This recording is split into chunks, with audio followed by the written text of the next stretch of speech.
Hola, hola, ¿qué tal? ¿Cómo están ustedes? Soy Ana María y bueno, como siempre, los invito a disfrutar escuchando hablar en salud, porque de esta manera aprendemos, ¿no es cierto? La salud se aprende.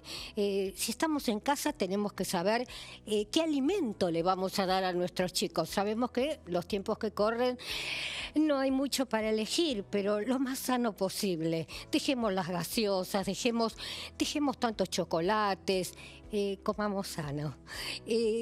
Hoy vamos a tener un programa de lujo. ¿Les parece que hablemos de salud? Aquí y Ahora Producciones presenta Hablemos de Salud. 35 años al servicio de la medicina preventiva. Producción general y conducción, Ana María Forte. Locución, Gustavo Ríos. Productor periodístico, Miguel Vendramín.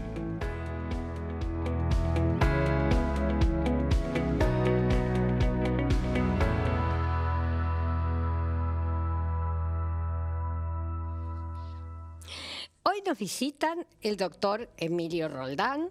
Él es miembro del comité ICOR, IRDIC, y ambas son ONG sin fines de lucro, relacionadas con las enfermedades poco frecuentes, algunos le dicen también enfermedades raras. Y el tema que vamos a tocar precisamente son las novedades que existen en salud. ¿Es así, Emilio Roldán? Así es, Ana, muchas gracias por la invitación y te voy a decir novedades que generalmente se habla mucho en los congresos de Europa, principalmente Estados Unidos también, en tres áreas fundamentales que son prevención, diagnósticos y tratamientos. En prevención se está trabajando mucho con un concepto nuevo de la Organización Mundial de la Salud, que es One Health o una salud única, en el cual se integran un montón de conocimientos no solo de la medicina, sino de otras áreas de la salud, medio ambiente sobre todo, y que tiene que ver con todos los cuidados que se hacen o todas las políticas que se adoptan globalmente para tomar cuidados para la salud.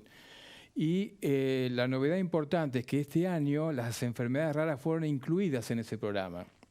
Y te voy a decir por qué. Se luchó muchísimo para esto. Se ha luchado muchísimo, es una lucha de las organizaciones sociales, básicamente, Claro, que van y golpean las puertas de todos estos organismos, pero finalmente se han incluido. Pero hay una razón también económica muy importante.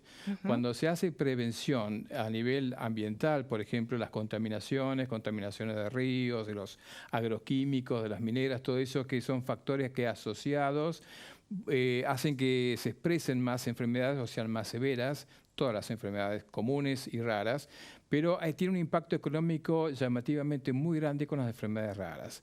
Entonces, al incluir en ese concepto las enfermedades raras a partir de este año, los gobiernos empiezan a prestarle mucho más atención y a incluir también a tratar de agregar más medidas para prevenir eso, como se hace en los países más desarrollados. Vos sabés, Roldán, que precisamente lo sabés muy bien, que yo tengo una enfermedad rara, poco frecuente, y 7 años atrás, cuando la diagnostiqué, porque tuve esa suerte, ¿no es cierto? Parte de mi familia. Mi padre, el más viejo, murió a los 56 años. Tuve la suerte de tener el diagnóstico, de tener gente alrededor que realmente me apoya siempre. Me sacaron el genético, ¿no? Realizaron el examen genético positivo. En ese momento no se le daba tanta importancia. En estos últimos 7 años se avanzó muchísimo. Se avanzó muchísimo. Ana, hay 8.000 enfermedades raras, así como la tuya, hay 8.000 enfermedades raras diferentes. Cada una puede afectar a muy pocos pacientes o a un grupo familiar quizás en todo el mundo, pero algunas son un poquito más prevalentes. En Argentina hay enfermedades raras que afectan un conjunto de 10.000 o 15.000 personas solo en Argentina. Sí. Y si sumamos el colectivo total de enfermedades raras de este país, es el colectivo de minorías más importante de la República Argentina. O sea que algo como para que la política le preste atención. Siempre solemos decir que las enfermedades raras son a las políticas de salud lo que la inflación a la economía. Si no solucionas la inflación, chau economía, programa económico que puede hacer, y lo mismo va a pasar y cada vez más con el tema de enfermedades raras y salud pública. Te voy a comentar también algunos avances notables que hay en cuanto a diagnósticos. Diagnóstico es un tema crucial porque se dice que se tarda 5 años en promedio en diagnosticar una enfermedad rara. Algunos con suerte se hace más rápido, depende del centro donde el paciente vaya a consultar. Hay otros que, no sé cuánto demoraste vos, pero hay otros que demoran años y años y años y eso el paciente llega al diagnóstico definitivo cuando ya los tratamientos no funcionan bien. Entonces hay todo un programa entre varios centros académicos que se están uniendo en Europa para diagnosticar todas las enfermedades raras dentro de un año. Dentro del año de consulta del paciente tiene que aparecer el diagnóstico. Eso todavía no está funcionando, pero ya para el año 2025, 2026 se va a poner en práctica. Ajá. Y lo mismo está pasando con los tratamientos que de las 8.000 enfermedades que mencionamos en general, unas 500 tienen tratamientos y se están haciendo programas para que en el 2027 existan 1.000 tratamientos. Todavía estamos lejos de los 8.000, pero va a haber 500 más y eso es muy importante. Entonces, todo lo que es la organización de la investigación entre iniciativas privadas e iniciativas públicas se está ordenando, se están haciendo consensos en Europa para que eso ocurra. Hablamos de avances en enfermedades raras, pero los avances son desiguales. No es lo mismo los países que le dan más importancia a estas enfermedades que los otros países que las ignoran, que hay muchos todavía en el mundo. Y la diferencia es que cuando los países le dan importancia y le dan inclusión a las enfermedades raras, los impactos sociales y en toda la salud de ese país son positivos. Y cuando los ignoras, el impacto es negativo usualmente. Acá estamos en el medio. Entre unos minutitos vas a hacer un pequeño redondeo. Muchas gracias. Vamos a hacer un corte, ¿les parece?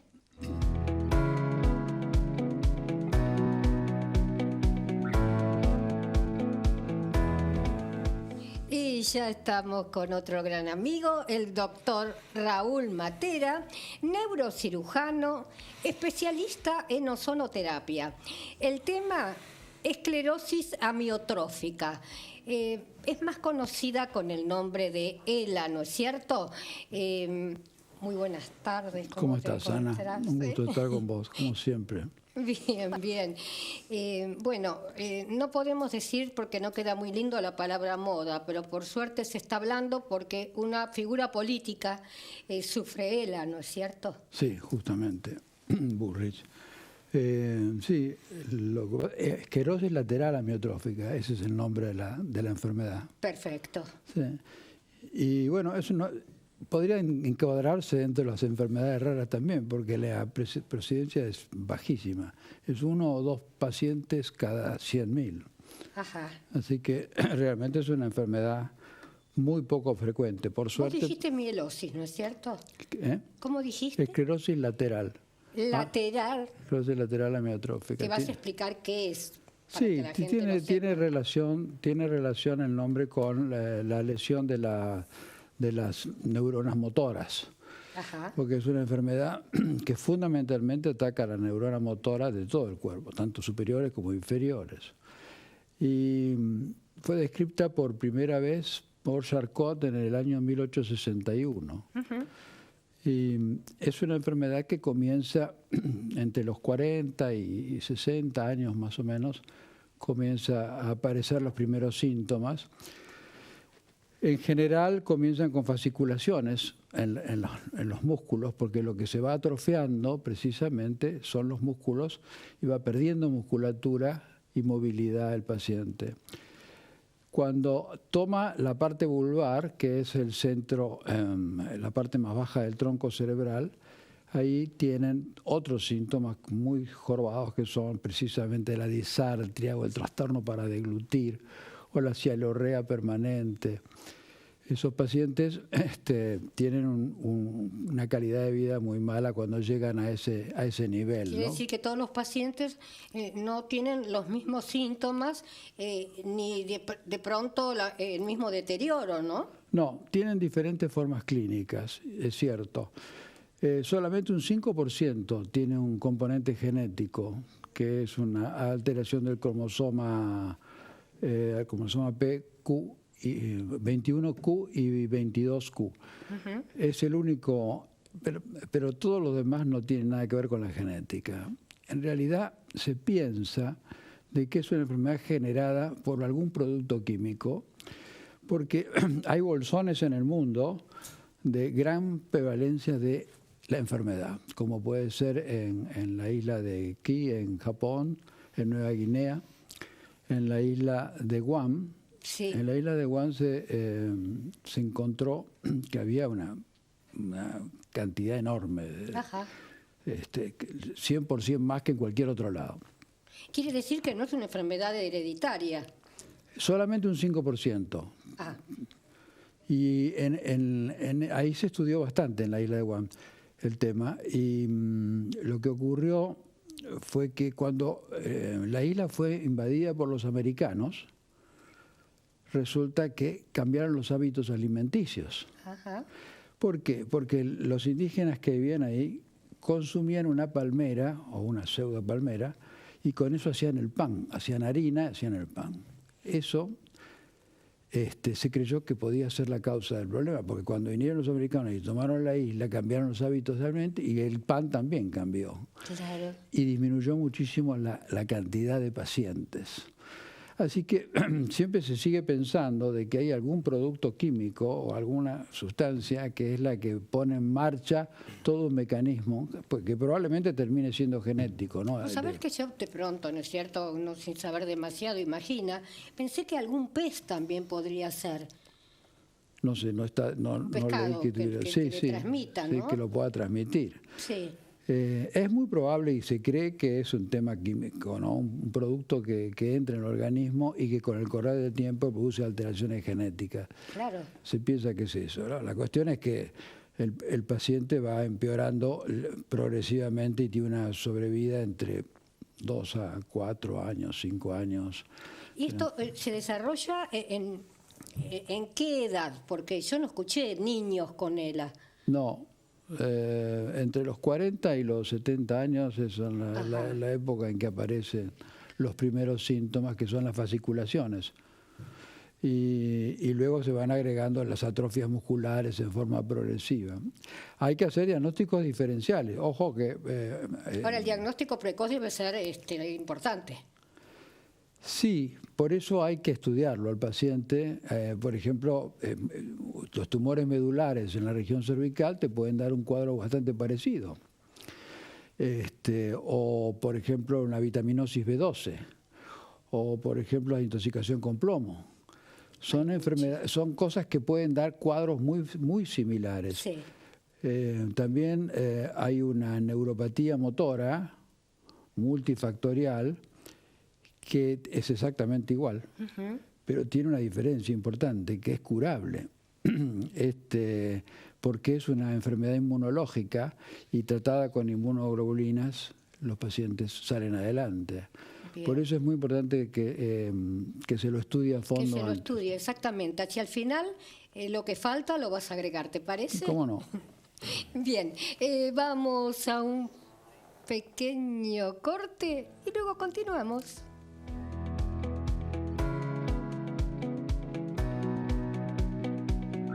Muy interesante realmente todas las notas, ¿no es cierto?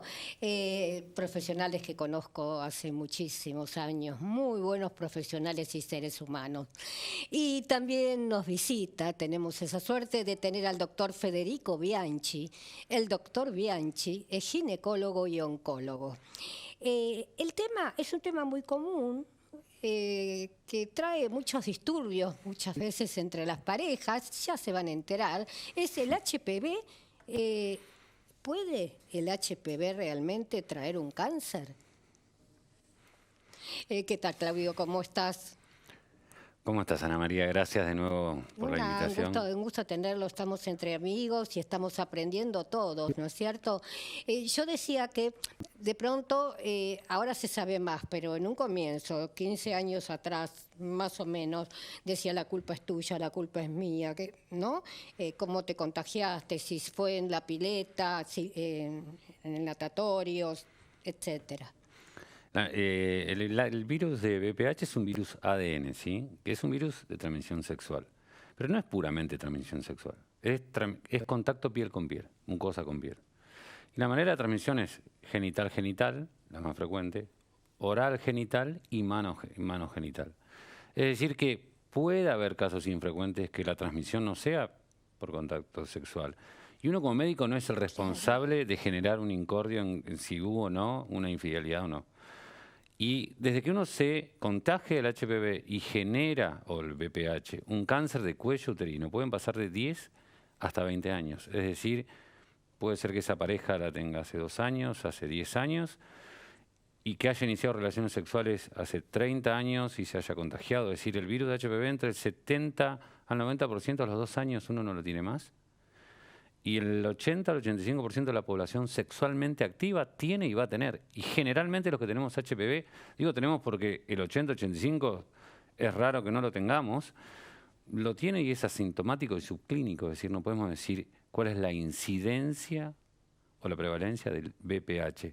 Sí podemos decir que en el mundo se diagnostican 600.000 mujeres y más de la mitad mueren, y el 85% es en países subdesarrollados. Y eso es por pésimas políticas de salud pública. Argentina, con el Instituto Nacional del Cáncer, instauró la vacuna y un montón de cosas que después, si querés, te cuento. O sea que el 60% de HPV lo tienen las mujeres.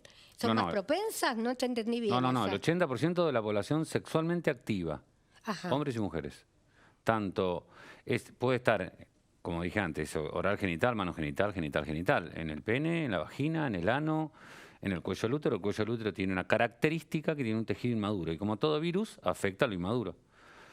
Por lo tanto, el cuello del útero hay una zona que se llama zona de transformación, que está en constante transformación, que el virus le gusta localizarse ahí y generar lesiones precancerosas por las cuales podemos detectar con la citología o Papá Nicolau. En la actualidad tenemos lo que es el test del ADN, que es como estar antes de la infección, del daño que puede generar el HPV. Y también tenemos vacunas, es decir, que tenemos prevención primaria, secundaria, terciaria, y no debemos exagerar ninguna de esas para evitar la prevención cuaternaria. Perfecto. Y de pronto, ¿esto puede suceder solo por contagio o puede ser que sea algo hereditario o que el hombre o la mujer estén predispuestos por algo en especial? La transmisión es un virus. No se dice que el 100% de los cánceres de cuello uterino son por virus, pero el 99.6% tienen VPH. Por lo tanto, es un virus, no tiene riesgo genético ni de transmisibilidad. Sí, la posibilidad de una alteración genética, por lo cual esa persona que tiene VPH genera un cáncer de cuello uterino, que es distinto que decir que es de transmisión genética. Puede tener una predisposición genética. ¿Y hay una edad? ¿O puede ser un adolescente? Los picos es un virus dual, 33 y 55. Obviamente en estos momentos predominan los divorcios, y cuando uno se divorcia entre los 30, 40, 45, la edad que sea, uno empieza a tener una vida sexualmente activa. Por lo tanto, es de transmisión sexual. Y cuanto más parejas sexuales, más riesgos de tipos de HPV. Hay más de 100 HPVs, pero 13 tipos son de alto riesgo, que pueden generar cáncer de cuello uterino. Y cuanto más parejas sexuales, más riesgo de tener un virus de HPV de alto riesgo. Sí, realmente es un problema en la pareja, en la familia, porque es como una enfermedad tramposa. Podemos llamarla, hay otras, pero sí. No precisamente tramposa, por eso es muy prevalente el virus del papiloma humano en el mundo. Prevalente. Vos dijiste que no hay diferencia de sexo. No, tiene mayor expresión en el cuello uterino. En el cuello uterino estamos hablando. El pene no tiene tanta, si bien hay cáncer de pene, tiene elección o predilección por el tejido escamoso. Es un tipo de tejido que tenemos, por eso en cabeza y cuello hay lesiones por VPH, en el ano, en la vagina, en el cuello del útero, le gusta el epitelio escamoso, tejido escamoso. Quiere decir que entonces digamos que los controles son muy importantes, el hecho de una revisación, ¿no es cierto? Tanto el hombre como la mujer. Totalmente. Porque muchas veces lo ocultan y tienen miedo. La manera que más asusta al hombre o a la mujer es la verruga o el condiloma. Claro. Pero la verruga y el condiloma generalmente, mayoritariamente, no progresa a cáncer. Ajá. Pero, obviamente, yo como pesquisa o screening busco aquel que no tiene síntomas, no aquel que tiene síntomas. ¿Sí? Si no, el screening es fallido. Pero la mujer tiene que ir al ginecólogo, ¿sí? Perfecto. Bueno, hacemos un pequeño corte. Perfecto. Y luego continuamos.